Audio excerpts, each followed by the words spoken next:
ఇప్పుడు విషయం ఏంటంటే ఈ కొండా సురేఖ వర్సెస్ వేం నరేందర్ రెడ్డి ఇష్యూ ఎంతవరకు వచ్చింది, కొంత సద్దుమణిగినట్టుగా అనిపిస్తున్నదని చాలామందికి అనిపిస్తుండొచ్చు, కానీ ఇంకా నడుస్తూనే ఉన్నది. ఇప్పుడు ఈగో సాటిస్ఫై అవుతలేదు కొంతమంది అంటే ముఖ్యంగా వేం నరేందర్ రెడ్డి ఈగో సాటిస్ఫై అవుతలేదు. Who is Vem Narender Reddy? చాలామంది అనుకుంటున్నారు వేం నరేందర్ రెడ్డి అంటే ఆయన రేవంత్ రెడ్డి ముఖ్యమంత్రికి ప్రధాన సలహాదారుడిగా ఉన్నాడని. కాదు, నాట్ ఓన్లీ ప్రధాన సలహాదారుడు, వేం నరేందర్ రెడ్డి ఇవాళ తెలంగాణ రాష్ట్రానికి అనఫీషియల్గా హోంమంత్రి.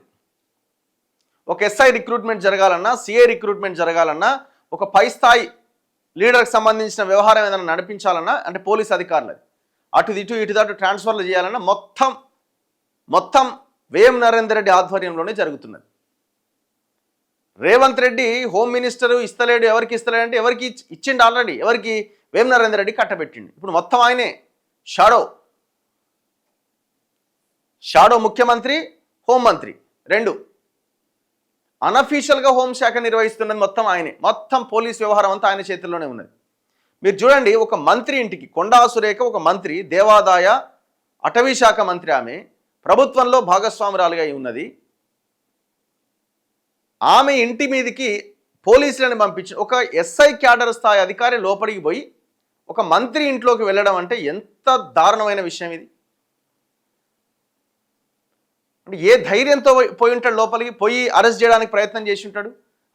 ఆమె ఓఎస్డీ ఇంట్లోనే ఉండడని ఎలాంటి వారెంట్ లేకుండా, ఏ చేతిలో ఒక పేపర్ లేకుండా జేబులో చేయబెట్టుకొని మంత్రి ఇంట్లోకి ఎంటర్ అయిందంటే ఎంత దారుణమైన విషయం ఇది. ఎవరు చేయించారు ఇది? 100% వేం నరేందర్ రెడ్డి ఆధ్వర్యంలో జరిగింది ఇది. మరి ఎట్లా సాధ్యమైంది? వేం నరేందర్ రెడ్డి హోంమంత్రి. ఇప్పుడు వేం నరేందర్ రెడ్డి మొత్తం ఒక ఎమ్మెల్యే చెప్తున్నాడు నాకు, అరే మా దగ్గర మా లోకల్గా ఉన్న ట్రాఫిక్ పోలీసు వాడే మా మాట వింటలేడే, ట్రాఫిక్ పోలీస్ ఆయనే సిఐఏ నా మాట వింటలేడు. ఎందుకు అని అంటే మొత్తం నా నియోజకవర్గంలో మొత్తం రిక్రూట్మెంట్ అంతా వేం నరేందర్ రెడ్డి చేసిండని. ఆయనకి తెలుసు కదా, ఈయన ఎమ్మెల్యే మనిషిని కాదు, నేను వేం నరేందర్ రెడ్డి మనిషిని అని తెలుసు కదా ఆయనకి.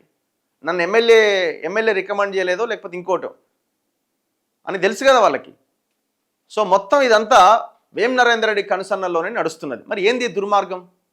రేవంత్ రెడ్డి ఆ వేం నరేందర్ రెడ్డిని కనుక పక్కకు పెట్టకపోతే రాసి పెట్టుకోండి, ఒక 1 ఇయర్లోనే మీరు ఆ పదవిలో ఉండరేమో. ఎందుకంటే ఇట్లాంటి ఈవెంట్స్ చాలా పెద్ద ఎత్తున జరుగుతాయి.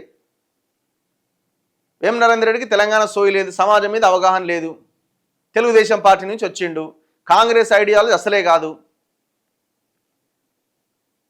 నిన్నెవరో ఈ కాంగ్రెస్కి సంబంధించిన వీళ్ళెవరో మెసేజ్ సర్క్యులేట్ చేస్తున్నారు. ఎవరు?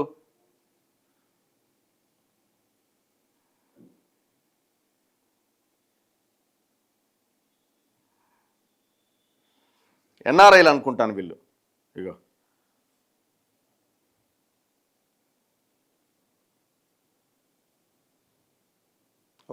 ఒక్క నిమిషం.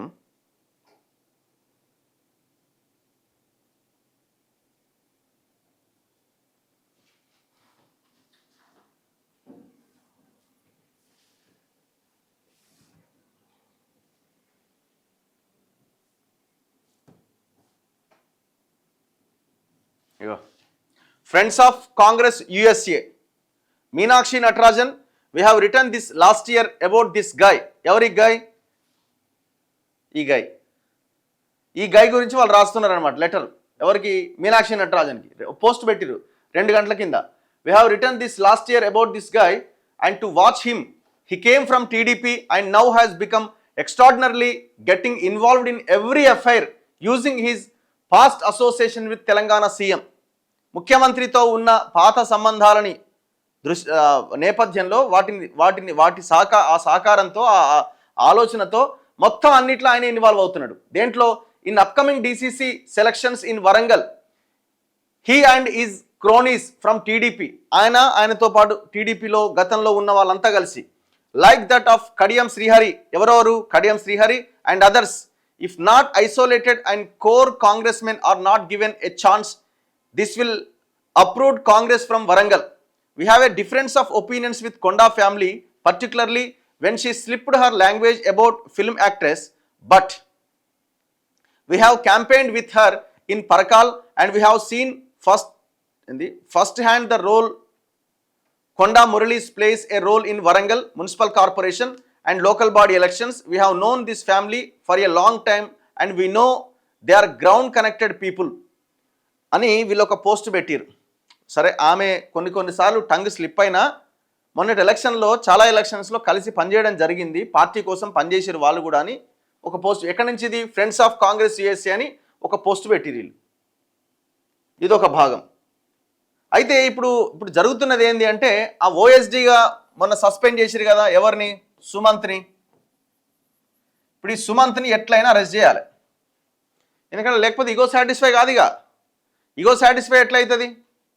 ఇప్పుడు ఈయనని సస్పెండ్ చేయడం, ఈయన అరెస్ట్ చేయడానికి దాదాపుగా ఒక 20 మంది టీము తిరుగుతున్నదట. 20 మంది ఇక పోలీసులకు అదే పనిగా వారం రోజుల నుంచి, ఆ ఇష్యూ అయిన దగ్గర నుంచి 4 రోజులు అయిందా, ఆ ఇష్యూ అయిన దగ్గర నుంచి ఇవాల్టి వరకు అదే పనిగా. ఆ సుమంత్ ఇప్పుడు ఆయన ఎక్కడ ఉన్నారు అంటే, నాకున్న ఇన్ఫర్మేషన్ ప్రకారం సబ్జెక్ట్ టు కరెక్షన్ మినిస్టర్ క్వార్టర్స్లో ఉన్నారు. మినిస్టర్ క్వార్టర్స్లో కానీ ఎమ్మెల్యే క్వార్టర్స్లో కానీ ఉంటే ఒక అడ్వాంటేజ్ ఏంటంటే, మినిస్టర్ క్వార్టర్స్లో ఉంటే గవర్నర్ పర్మిషన్ అనేది లోపలికి పోలీసులు ఎంటర్ అయ్యి ఎవరో ఒకరిని లిఫ్ట్ చేయడానికి అవకాశం ఉండదు. గవర్నర్కి అప్లై చేయాలా, ఏ కేసు నేపథ్యంలో మీరు అరెస్ట్ చేస్తున్నారో చెప్పాలి, ఎఫ్ఐఆర్ మిగతా డీటెయిల్స్ ఇవ్వాలి.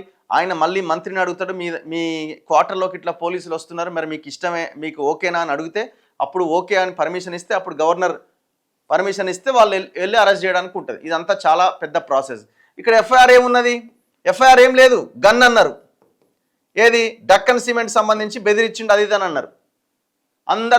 అందరూ సరెండర్ అయిపోయినారు, ఎందుకంటే ఆ టోటల్ కేసు అనేది ఫాల్స్ కేసు. ఇది గన్ను లేదేం లేదు, మొత్తం ఇది రోహిన్ రెడ్డి, సుమంత్ అండ్ దక్కన్ సిమెంట్ వాళ్ళు కలిసి కూర్చొని మాట్లాడారు. అక్కడ రోహిన్ రెడ్డి ఉన్నాడు, రోహిన్ రెడ్డిని ముఖ్యమంత్రిని పంపించిందని కొండా సుష్మిత, ఎవరైతే కొండా సురేఖ కూతురు చెప్పిందో, అంత సల్లగా అయిపోయారు.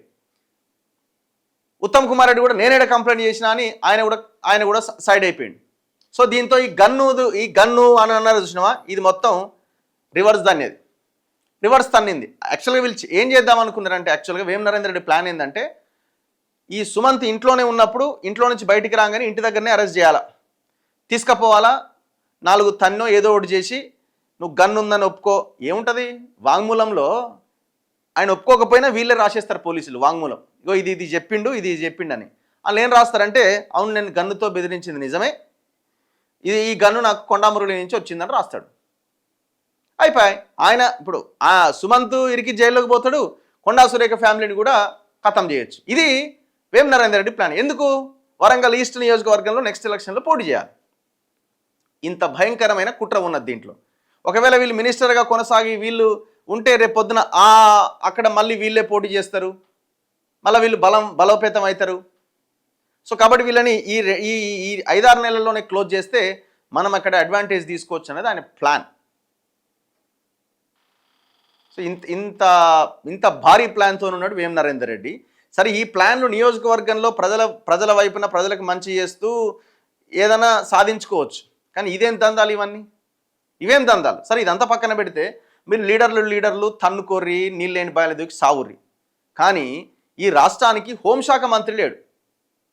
లా అండ్ ఆర్డర్ ఇష్యూ చాలా విషయాల్లో ఎదురవుతున్నది. మరి ముఖ్యమంత్రి కన్నా సోయిండాలి కదా.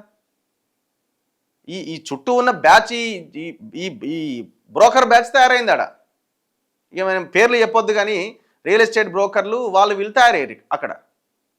వాళ్ళని పక్కన పెట్టి ఒక థింక్ ట్యాంక్ని పెట్టుకొని తెలంగాణ సోయం ఉన్న వాళ్ళ సలహాలు తీసుకుని ముందుకెళ్తే మీరు ఈ పీరియడ్ అయిపోతుంది, నెక్స్ట్ పీరియడ్ ఏమైంది అన్నది జనం తేలుస్తారు. అట్లీస్ట్ అక్కడ వరకైనా ఉంటారు.